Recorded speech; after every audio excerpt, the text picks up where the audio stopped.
مقامات تاجیکستان میگویند ممکن است امامعلی رحمان رئیس جمهور کشور اول ماه آینده به بدخشان سفر کند. سفر رحمان به منطقه بعد از بیشتر از یک سال ناآرامی در شهر خاروق صورت میگیرد و هدف این سفر به گفته مقامات آشنایی با وضع ولایت از نزدیک است و هم رسانیدن کمک‌ها به مردم احتیاجمند بدخشان. این زمان گزارش می شود که ممکن است در این سفر امامعلی رحمان را شاهزاده آقاخان چهار و پیشوای اسماعیلیان جهان همراهی کند. صحبت برنامه امروزه در همین باره است و با همکارم میرزا نبی خالقزاد در دوشنبه.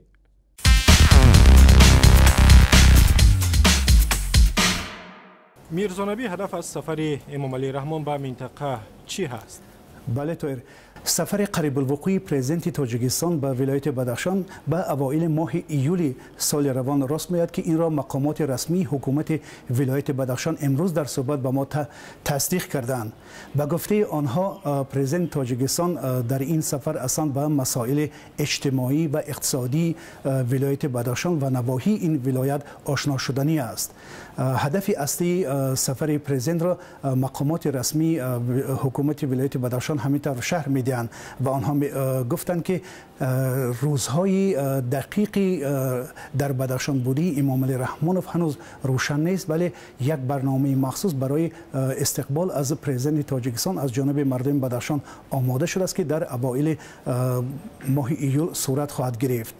ضمن سفر امامعلی رحمان به بدخشان شاهزاده آقاخان چهار او را همراهی میکند و یا این گزارش ها هنوز تایید نشده است؟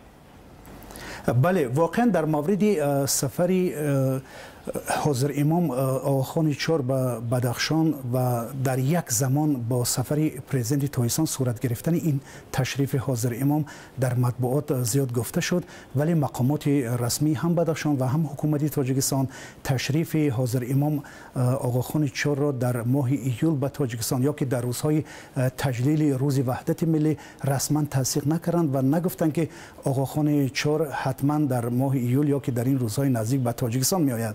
مقامات رسمی حکومت بدخشان و هم عموما حکومت تاجیکستان میگویند که این خبر را آنها دارند که آقاخان چهار به قزاقستان میآید و در نظر است که در ماه ایول در یک کنفرانس در موضوع اسلام شرکت کند و بعد از انجام این کنفرانس به قرقیزستان تشریف بیاید. اما اینکه به تاجیکستان عبور خواهد کرد هنوز از جانب مقامات رسمی حکومت بدخشان اطلاع رسمی افشا شهر دادن نشده است. تشکر. همکارم میرزا نبی خالقزاد از دوشنبه صحبت میکرد.